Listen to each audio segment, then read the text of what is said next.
और अब बात करते हैं व्लादिमीर पुतिन के विनाशकारी प्लान की।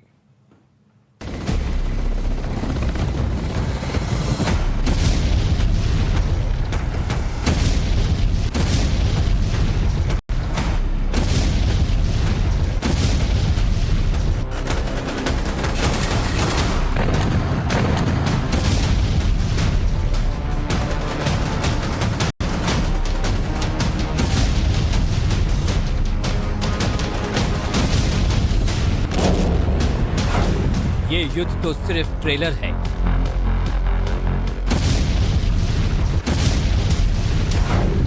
ये जंग तो सिर्फ झांकी है।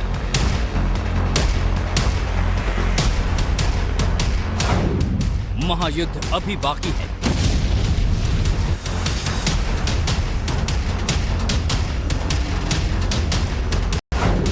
असली तबाही का काउंटडाउन शुरू।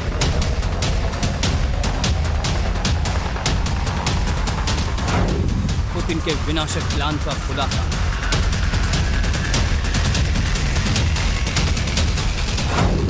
बस 7 दिन बाद भड़केगी परमाणु की भीषण आग। तीसरे विश्व युद्ध की फाइनल डेट आ गई है।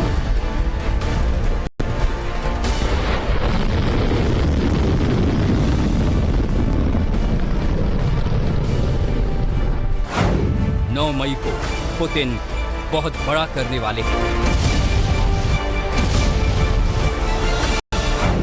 ये महायुद्ध ऐसा होगा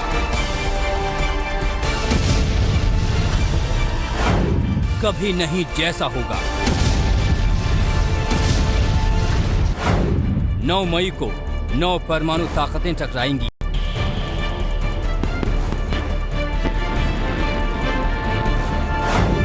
सबसे बड़ी तबाही लाएंगे।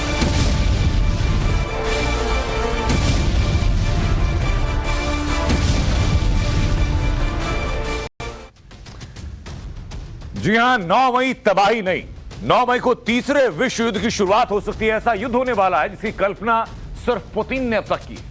पुतिन 9 मई को विक्ट्री, इस बात का ऐलान हम नहीं बल्कि खुद ब्रिटेन ने किया है, क्योंकि ब्रिटेन को पुतिन के उस सीक्रेट प्लान की भनक लग गई जिसे वो 9 मई को अंजाम देने वाले हैं। तो सवाल यह कि आखिर पुतिन का वो विनाशक प्लान है क्या? आखिर 9 मई को पुतिन करने क्या वाले हैं? दिखाते हैं आपको ये पूरी रिपोर्ट।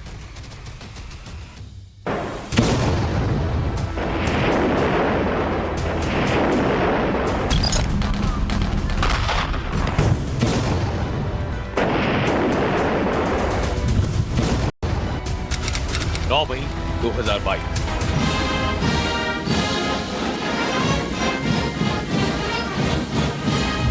ये रूस का विक्ट्री डे और उसके परेड का दृश्य।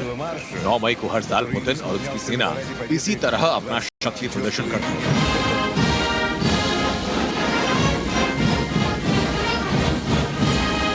रूस 9 मई के दिन हर साल दूसरे विश्व युद्ध में जर्मनी पर जीत का जश्न मनाता है, यानी हिटलर पर स्टालिन की विजय का उत्सव।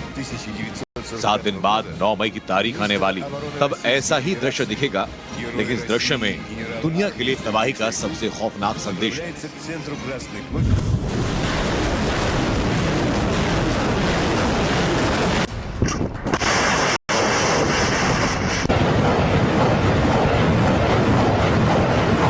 यूक्रेन का युद्ध भी रूस 9 मई को ही जीतना चाहता है। पुलिस ने अपनी सेना को 9 मई तक युद्ध खत्म करने के लिए कहा है। मतलब ये कि रूस एक नहीं बल्कि 2-2 जीत का जश्न मनाना चाहता है। लेकिन बात इतनी बड़ नहीं। 9 मई के दिन पुतिन के दिमाग में बहुत बड़ा विस्फोटक प्लान है। 9 मई के दिन पुतिन यूक्रेन पर चौतरफा हमला कर सकते हैं। इसके साथ ही दुनिया के तमाम बड़े देशों के खिलाफ ऐलाने जंग भी हो सकता है। रूस यूक्रेन युद्ध के शुरू होने के साथ ही इस बात की आशंका प्रबल हो गई थी कि दुनिया तीसरे विश्व युद्ध के मुहाने पर खड़ी है। लेकिन अब रूस ने थर्ड वर्ल्ड वॉर की तारीख बता दी। रूस 9 मई को पूरी दुनिया को महायुद्ध की आग में झोंकने वाला है। पुतिन का ये विनाशकारी प्लान बहुत पहले ही तैयार हो चुका है। उन्हें इंतजार है 9 मई का। ब्रिटेन के रक्षा सचिव वेन वालेस ने ऐलान किया कि 9 मई को रूस पूर्ण युद्ध की घोषणा कर सकता है। विक्ट्री डे परेड के बाद 11,000 रूसी सैनिक युद्ध के मैदान में उतारे जा सकते हैं। ऐसे में युद्ध और भी व्यापक स्तर पर पहुंच जाएगा। He's going to move from his quote-unquote special operation. He's been rolling the pitch, laying the ground for being able to say, look, this is now a war against Nazis, and what I need is more people. I need more Russian cannon fodder, basically. His generals have led so many to their deaths already that I would not be surprised, and I don't have any information about this, that he is probably going to declare on this May Day that we are now at war with the world's Nazis and we need to mass mobilize the Russian people. Moscow में 11,000 सैनिकों की rehearsal चल रही है। Parade में 8 MiG-29 plane शामिल होंगे। माना जा रहा है कि इसी परेड के बाद पुतिन महायुद्ध का बटन दबा देंगे। नेटो के पूर्व चीफ रिचर्ड शेरिफ ने भी चेतावनी दी कि रूस कुछ दिनों के अंदर पूर्ण युद्ध का ऐलान कर सकता है। पश्चिमी देश यूक्रेन के मामले में रूस के साथ बड़े युद्ध की तैयारी कर रहे। रशिया ने पूर्वी यूक्रेन पर कब्जा कर लिया है, साउथ के यूक्रेन पर कब्जा कर लिया है। इसको अभी कंसोलिडेट कर रहे हैं, उसको मॉप अप कर रहे हैं, उसके ऊपर पूरी तरह से कब्जा कर रहे हैं। इससे आगे भी लड़ाई नहीं लड़ रहे थे। कीव से भी उन्होंने विड्रॉ कर लिया है, बम्बार्डमेंट कर रहे हैं, रॉकेट फेंक रहे हैं, वो बात अलग है, लेकिन कोई सही मायनों में हमला बिल्डअप होते हुए नहीं देख रहे हैं। तो 9 मई को जिनका विक्ट्री दिवस है, वहां पर रूस अभी भी बयान दे रहा है कि उनका लड़ाई उनके प्लान के हिसाब से चल रही है और ये हिस्से लेकर इनको आजाद घोषित करके उसके बाद हो सकता है रूस जंग बंद भी कर सकता है। यूक्रेन चाहे ना चाहे एक तरफा ऐलान कर सकता है कि अभी हमने जीत हासिल कर ली है, जो हमारे डीमिलिटराइजेशन कर दिया है और जो न्यू नाजीज हैं उनको भी इन्होंने खत्म कर दिया है। रूस ने यूक्रेन पर हमले को महज विशेष सैन्य अभियान नाम दिया। तब ये माना जा रहा था कि लड़ाई कुछ हफ्तों में खत्म हो जाएगी, लेकिन ऐसा हुआ नहीं। लड़ाई खत्म नहीं हुई। पुतिन की सेना यूक्रेन को जीतने में नाकाम रही और इसलिए अब पुतिन 9 मई को फाइनल लड़ाई का बिगुल फूंकने वाले हैं। जो 9 मई की विक्ट्री डे परेड है, उसमें राष्ट्रपति पुतिन जाहिर है कि वो एक फेस सेविंग एग्जिट की जो तलाश कर रहे हैं, वो भी उन्हें ठीक तरीके से नहीं मिलती हुई दिखाई दे रही है। ऐसे में वो नई 9 मई के विक्ट्री डे परेड में अपनी जनता के बीच में अपने फेस को बनाए रखने के लिए कोई नई घोषणा कर सकते हैं, कोई नए ऐलानों को कर सकते हैं, जिसमें कि वो अपने मिलिट्री कैंपेन को और अधिक तेज गति से बढ़ाने की बातें कर सकते हैं। और जाहिर है कि वो ऐसा इसीलिए करेंगे क्योंकि वो अपना चेहरा खोते जा रहे हैं और उन्हें जो विफलताएं मिल रही हैं यूक्रेन के युद्ध में, उसकी वजह से वो भारी दबाव महसूस कर रहे हैं। ऐसे में वो 9 मई के दिन अपने आप को अधिक आक्रामक दिखाने की कोशिश कर सकते हैं। इसी तरीके की आशंकाएं ब्रिटिश रक्षा मंत्री वेलेस ने भी व्यक्त की हैं, जिसमें कि उन्होंने कहा है कि 9 मई को राष्ट्रपति पुतिन एक ऑल आउट वॉर का भी ऐलान कर सकते हैं। ऐसी भी संभावना हो सकती है जिसमें कि वो नाजियों के विरुद्ध युद्ध करने से संबंधित बातें कह के वो अपने एग्रेशन को और अधिक दिखा सकते हैं।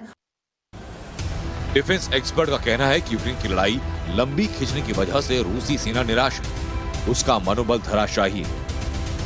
ये बिल्कुल स्पष्ट रूप से दिखाई देता है कि रशिया के राष्ट्रपति व्लादिमीर पुतिन को यूक्रेन में उनके मंसूबों में अपेक्षित सफलता नहीं मिल रही है। रशिया ने जब 24 फरवरी को यूक्रेन पर हमला किया था तो उस समय उसकी मंशा ये थी कि वो पूरे यूक्रेन पर जल्द से जल्द अपना आधिपत्य स्थापित कर ले, राजधानी कीव पर अपनी पसंद की सरकार को स्थापित करे और फिर मॉस्को से बैठ करके राष्ट्रपति पुतिन पूरे यूक्रेन को अपने शासन में रखना चाहते थे। और जाहिर है कि उनकी वो मंशा पूरी नहीं हुई है। वर्तमान समय में रशिया को भारी सैनिक क्षति भी उठानी पड़ी है। बड़ी संख्या में रशियन सोल्जर्स को अपनी जान गंवानी पड़ी है। कई रशिया के टॉप कमांडर्स इसमें मारे गए हैं। रशिया को ईस्टर्न यूक्रेन और सदर्न यूक्रेन में कुछ सफलताएं अवश्य मिली हैं, लेकिन रशिया जो कि एक बड़ी मिलिट्री फोर्स है, उसके द्वारा यूक्रेन के ऊपर आधिपत्य स्थापित करने की जो उसकी मंशा थी वो पूरी नहीं हुई है। और यूक्रेन की जो फोर्सेस हैं, यूक्रेन के जो आम लोग हैं जिन्होंने हथियार उठाए हैं, वो रशिया की एग्रेशन का फियर्स रेसिस्टेंस कर रहे हैं। वो अपने राष्ट्र की रक्षा के लिए गंभीर लड़ाई लड़ रहे हैं। युद्ध में हजारों की तादाद में रूसी सैनिक मारे जा चुके हैं। रूस को बहुत बड़ा नुकसान झेलना पड़ा है और ये नुकसान लगातार बढ़ता जा रहा है। इसलिए भी पुतिन 9 मई को बड़े पैमाने पर युद्ध छेड़कर यूक्रेन पर कब्जा करना चाहते हैं। 9 मई में रूस की विक्ट्री परेड होती है और उस विक्ट्री परेड में जाहिर है कि राष्ट्रपति पुतिन ये दिखाना चाहेंगे और अपनी जनता को बताना चाहे कि उनकी फौज ने क्या अचीव किया है। अभी ऑलरेडी काफ़ी अचीव कर चुके हैं।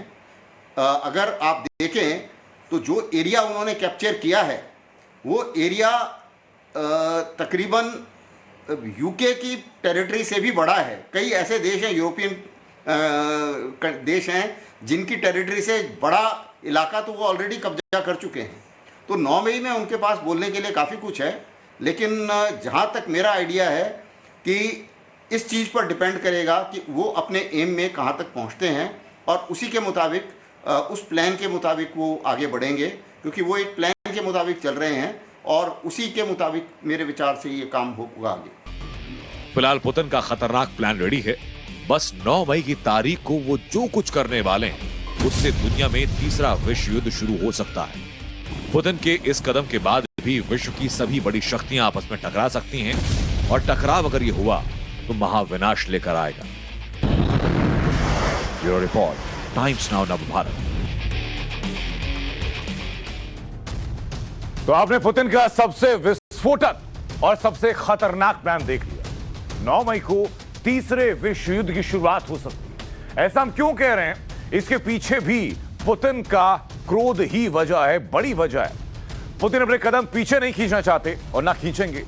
वो महायुद्ध का ऐलान करेंगे तो जाहिर सी बात है कि अमेरिका और उसके समर्थक देश भी हाथ पर हाथ धर करके नहीं बैठेंगे। दुनिया के ताकतवर देश और परमाणु संपन्न देश तो धड़ों में बढ़ जाएंगे और फिर वो होगा जिसका डर पूरी दुनिया को इस युद्ध की शुरुआत से सता रहा है।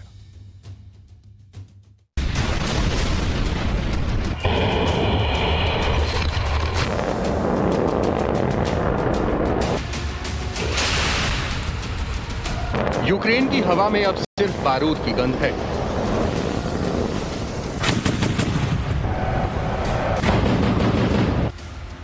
चमकते हुए शहर खंडहर हैं। लाशों से पटा हुआ शहर, सब कुछ तबाह और बर्बाद।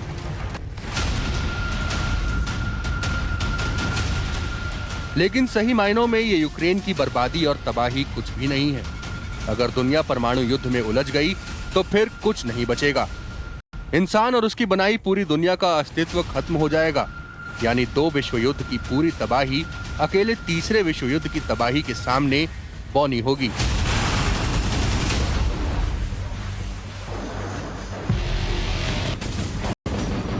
सवाल उठता है कि आखिर यूक्रेन युद्ध के बीच विश्व युद्ध की आहट क्यों सुनाई दे रही है? क्यों लगता है कि पुतिन न्यूक्लियर बम का बटन दबाने वाले हैं? इसका जवाब समझना है तो आपको यूक्रेन की जंग के मैदान में लौटना होगा। दरअसल 68 दिनों के बाद भी पुतिन यूक्रेन को घुटनों पर नहीं ला पाए हैं। यूक्रेन की सेना लगातार रूसी सेना को मैदान जंग में पंच मार रही है। रूसी सेना के बख्तरबंद गाड़ी और टैंक का कब्रिस्तान दिखता है। ऐसे में इसकी उम्मीद बहुत ज्यादा है कि पुतिन का गुस्सा फूट पड़े और वो बड़ी लड़ाई के लिए कमर कस लें। रूस की मंशा ये है कि डॉनबास एरिया, जिसमें डोनेस्क और लुहान दोनों शामिल हैं, उसको पूरी तरीके से आज़ाद करा दिया जाए और उस इलाके को एक जमीनी पट्टी से क्रीमिया तक पूरी तरीके से जोड़ दिया जाए, यानी कि मारियोपोल भी पूरी तरीके से कब्जे में आ जाए। और हो सकता है, जिसका भी उन्होंने अंदेशा बहुत पूरा नहीं दिया है, कि हो सकता है कि ओडिशा में थोड़ा सा अगर हमला करके जो एक माल्डोवा के साथ एक पट्टी लगी हुई है ट्रांसनिस्ट्रिया की, उसके साथ अगर जोड़ दिया जाए तो यूक्रेन पूरी तरीके से लैंड लॉक हो जाएगा। अब अगर ये जो एम है उनका, ये अगर पूरा हो जाता है, तब तो जाहिर है कि वो सीज फायर डिक्लेयर करके बोलेंगे कि अभी नेगोशिएट करो। ये पूरा नहीं होता है तो जाहिर है कि हमले और तेज हो सकते हैं। पुतिन के रुख को देखकर लगता है कि ना तो वो झुकेंगे और ना ही रुकेंगे, यूक्रेन को सबक सिखाएंगे ही। साथ ही जो भी देश यूक्रेन के साथ आएगा उसका भी मुंहतोड़ जवाब देंगे। यानी तय मानिए कि यूक्रेन को लेकर दुनिया खेमों में बट चुकी है। खासकर परमाणु हथियारों से संपन्न देश अपने अपने गुट में हर हालत की तैयारी में जुटे हुए हैं। यूक्रेन की फोर्सेस हैं, उन्हें अमेरिका और नेटो के द्वारा लगातार सैनिक और आर्थिक मदद दी जाती रही है और ये जो मदद है लगातार जारी रहेगी। चूंकि रशिया के राष्ट्रपति के द्वारा पूरे यूक्रेन के संकट को नेटो के एक्सपेंशन से जोड़ दिया गया है, इसी वजह से ये अमेरिका और नेटो की क्रेडिबिलिटी का भी प्रश्न बन गया है और ऐसे में अमेरिका और नेटो के द्वारा कोई जो मदद है वो यूक्रेन को जो दी जा रही थी वो और अधिक तेज हो सकती है। ऐसे में अब राष्ट्रपति पुतिन की जो निराशा है, जो उनका फ्रस्ट्रेशन है, वो स्पष्ट रूप से दिखाई देता है। रशिया इस पूरे so called special military operation के सेकेंड फेज का अनाउंसमेंट करते हुए वो ईस्टर्न यूक्रेन के डॉनबॉस रीजन में अपने आधिपत्य को स्थापित करने की कोशिश कर रहा है, ताकि रशिया के राष्ट्रपति व्लादिमीर पुतिन रशिया की जनता को ये दिखा सकें कि उन्होंने यूक्रेन में कुछ विजय अवश्य हासिल की है। लेकिन ईस्टर्न यूक्रेन के डॉनबॉस रीजन में भी उन्हें अपेक्षित सफलता नहीं मिल रही है। अगर दुनिया यूक्रेन की आग में उलझ गई तो तबाही का ऐसा बवंडर उठेगा जिसमें सब समा जाने वाला है। विश्व युद्ध में कौन जीतेगा ये तय होता है कि आपकी टीम में कौन कौन है। अगर तीसरा विश्व युद्ध छिड़ता है तो इसके एक तरफ यूक्रेन और उसके साथ नेटो देश हैं, वहीं दूसरी तरफ रूस के साथ भी बड़ी ताकतें हैं। अगर न्यूक्लियर पावर देश खेमों में बटे तो यूक्रेन के साथ अमेरिका, ब्रिटेन, फ्रांस तो होगा ही, वहीं दूसरी तरफ रूस के साथ चीन, उत्तर कोरिया रहेंगे। इसके अलावा भारत, पाकिस्तान और इजराइल भी परमाणु शक्ति हैं। हालांकि ये तीनों मुल्क किसके साथ रहेंगे ये अभी साफ नहीं है, लेकिन भारत और हाल के दिनों में पाकिस्तान का झुकाव रूस की तरफ नजर आया है। वहीं इजराइल तो शुरू से ही अमेरिका का प्रमुख मित्र रहा है। पुतिन ये नहीं चाहेंगे कि ये लड़ाई और ज्यादा लंबी खिंचे, तो इसलिए अभी एस्केलेशन होगा इस लड़ाई में। और जो एंड स्टेट पुतिन चाहते हैं कि उनका साउथ और ईस्ट सिक्योर हो जाए, यूक्रेन को वो हासिल कर पाए, उनका जो एरियाज हैं वो अभी अपने मकसद पे लग जाएंगे। और वो ये भी देख रहे हैं कि नेटो कंट्रीज बहुत ही ज़्यादा हथियार और अभी जो असला है वो एक बिल्कुल एडवांस असला आने लग गया है। तो इसलिए पुतिन को चिंता है कि अगर ये एडवांस असला आ जाएगा अंदर यूक्रेन में तो ये लड़ाई और भी गंभीर हो सकती है। और इसीलिए ये चारों फ्रंट पुतिन ने एक्टिवेट किए हैं, जिसमें ये पूरी यूक्रेन को और उसके नेबरिंग कंट्रीज को और ख़ास तौर पे बाल्टिक जो कंट्रीज हैं उनको एड्रेस कर पाए, उनको चेतावनी दे दे, एक साइकोलॉजिकल वॉरफेयर हो। बाल्टिक में भी रशिया की एक्टिविटी तेज़ हो गई है। बेसिकली नेटो देशों को मैसेजिंग दे रहा है वो कि आप अपनी हरकतों से बाज आ जाए। दोनों ही खेमे एक दूसरे से कम नहीं हैं, लेकिन अगर परमाणु बमों की संख्या की बात करें तो पुतिन बाजी मारते हुए दिखेंगे। रूस के पास कुल 6,257 परमाणु हथियार हैं, अमेरिका के पास 5,550 परमाणु हथियार हैं, चीन के पास 350 परमाणु हथियार हैं, फ्रांस के पास 290, यूके के पास 225, उत्तर कोरिया के पास 40 से 50, इजराइल के पास 90, भारत के पास 156, जबकि पाकिस्तान के पास 165 परमाणु हथियार हैं। यानी अकेले पुतिन ही सबसे ज्यादा परमाणु हथियार के कमांडर हैं। अगर इसको खेमों में बांट दिया जाए तो ताकत का अंदाजा लगाना आसान होगा। रूस, चीन और उत्तर कोरिया की सेना मिलाकर 6,657 न्यूक्लियर वॉरहेड यानी परमाणु हथियारों से संपन्न है। वहीं दूसरा खेमा अमेरिका, ब्रिटेन और फ्रांस की न्यूक्लियर ताकत को मिला दें तो ये 6,065 परमाणु हथियारों से लैस है। यानी यहाँ भी पुतिन का खेमा थोड़ा आगे ही दिखता है।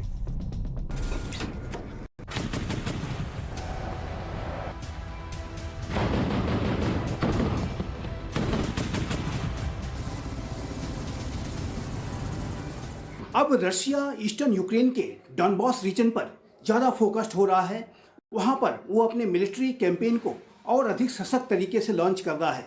ऐसे में अमेरिका और नेटो के द्वारा यूक्रेन की फोर्सेस को हैवी वेपनरीज प्रोवाइड कराई जा रही हैं, जिसमें हाविजर्स शामिल हैं। और आने वाले समय में अमेरिका और नेटो के द्वारा यूक्रेन की सेनाओं को और अधिक सैनिक और आर्थिक मदद प्रोवाइड कराई जाएगी। ये बात भी बिल्कुल स्पष्ट है, क्योंकि ये अमेरिका और नेटो की क्रेडिबिलिटी का भी प्रश्न बन गया है। अंतर्राष्ट्रीय समुदाय बर्दाश्त नहीं करेगा, ये बात स्पष्ट है। रशिया की पराजय लगातार वो अपनी पराजय की तरफ बढ़ रहा है। रशिया को लगातार विफलताएं मिल रही हैं और आने वाले समय में रशिया को यदि ऐसी किसी स्थिति से बाहर निकलना है तो उसे युद्ध विराम करना होगा, नेगोशिएटिंग टेबल पर आना होगा और एक संवाद के माध्यम से ही अपनी सिक्योरिटी डिलेमास को हल करना होगा। यूक्रेन संकट का समाधान यदि रशिया युद्ध के मैदान से निकालने की कोशिश करेगा, हथियारों के बल पर, हिंसा के बल पर यदि उससे समाधान निकालने की कोशिश करेगा, तो ये जाहिर है कि समाधान नहीं निकल सकता। इन महाशक्तियों के पास परमाणु हथियार कहीं से भी दागने की ताकत है, यानी मिसाइल, सबमरीन, एयरक्राफ्ट या फिर जंगी बेड़े, यहाँ तक कि सैटेलाइट से भी, यानी कोई इसकी पहुंच से दूर नहीं है। बटन दबाते ही तबाही। पुतिन को दुनिया ने आर्थिक पाबंदी लगाकर घेर लिया है। अमेरिका को लगता है कि रूस आर्थिक पाबंदी झेल नहीं पाएगा और हथियार डाल देगा। यूक्रेन से उसकी सेना वापस लौट जाएगी, लेकिन पुतिन को जानने वाले मानते हैं कि वो इतनी आसानी से हार नहीं मानने वाले, वो भी तब जब रूस की सीमा पर नेटो एक्टिव है और पुतिन उसे सबसे बड़ा खतरा मानते हैं। यानी समझ लीजिए कि यूक्रेन का युद्ध सिर्फ दुनिया के एक हिस्से की लड़ाई भर नहीं, बल्कि ये युद्ध अब कई महाशक्तियों के लिए नाक का सवाल बन गया है। Bureau report, times now Bharat.